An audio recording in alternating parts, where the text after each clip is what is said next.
நாளைக்கு இது பதிவுக்கு போகுமா?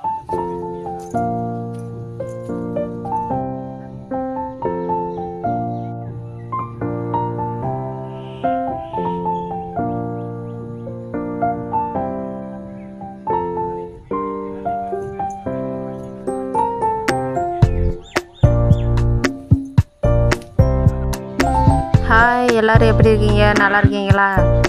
என்ன பண்ணிக்கிட்டு இருக்கீங்க? இன்றைக்கி என்ன பார்க்க போகிறோம்னா, நம்ம தோட்டத்துக்கு வந்திருக்குறோம். விவசாயம் சம்மந்தமான வேலை இருக்குது, அதை பார்த்துக்கிட்டு இருக்கிறோம். இந்த பாவக்கொடி இருக்குது, அதுக்கு பந்தல் கட்டணும், மேலே டொயின்னு இழுக்கணும், அப்புறம் இந்த கொடி கட்டணும். இதுமாரி வேலை கொஞ்சம் கொஞ்சமாக இருக்குது. ஒவ்வொரு வேலையை பார்த்துட்டு உங்களுக்கு சொல்கிறோம். இப்போ என்னன்னா, பாவக்காய்க்கு பந்தல் அமைக்க போகிறோம். வாங்க பார்க்கலாம்.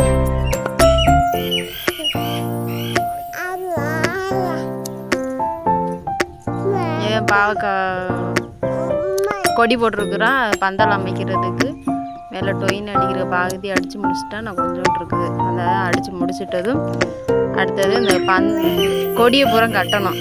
கொடி கட்டி முடிச்சுட்டு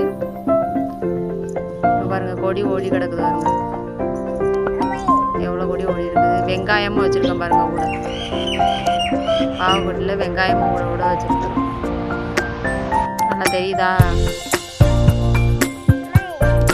மேலே டொயின் அடிச்சுக்கிட்டு இருக்கிறோம். இந்த பகுதி அடிச்சுட்டா நான் கொஞ்சோண்டு இருக்குது பகுதி டொயின் அடிக்கணும். அடித்து முடிச்சிட்டோம்னா அப்புறம் தக்காளி கண்டே வைக்கணும். அந்த வைக்காத இடம்லாம் வெங்காயம் நல்லா முளைச்சி வந்துருக்கோங்க. சூப்பராக இருக்குது.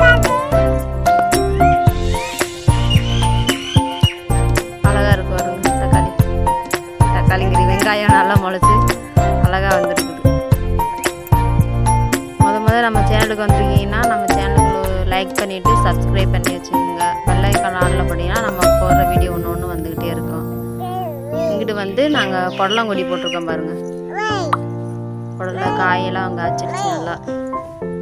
இதில் என்னன்னாக்கா நாங்கள் புடலையில் 2 விதை தான் போட்டோம். அது நல்ல காய் வந்து இந்த வெயில் டயத்தில் வராது, அந்த மாதிரி வைரஸ் விழுகும் அப்படிலாம் சொன்னாங்க.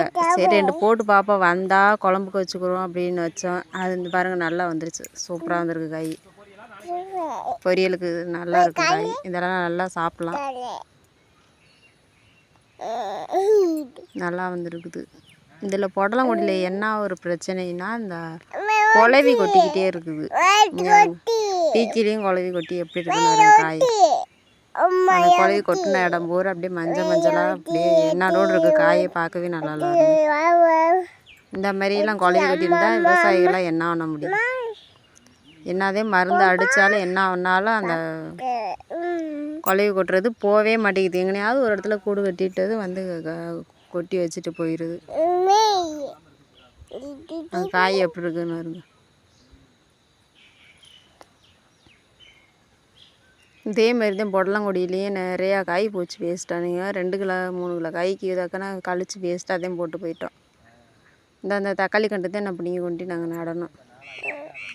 சின்ன சின்ன கண்டெல்லாம். அடுத்து எங்கே வந்திருக்கணும்னா எலுமிச்சை மரம் காய் நல்லா காய்ச்சிருக்கு பாருங்க.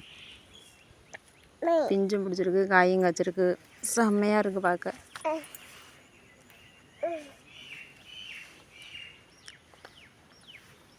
நம்ம இப்போ கடையில் போய் வாங்க போனோம்னா ஒரு பழம் 5 ரூபா 10 ரூபா சொல்கிறாங்க. ஆனால் நம்ம போய் கொடுத்தோம்னா கிலோவே 50 ரூபா 100 ரூபா அவ்வளோதான். அதுக்கு மேலெல்லாம் எங்கள் காய் சொல்ல மாட்டேங்கிறாங்க.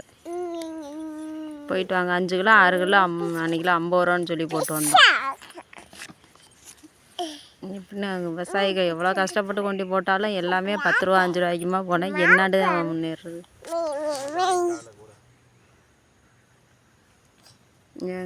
காய் அழகாக இருக்கா? புடலங்காய்.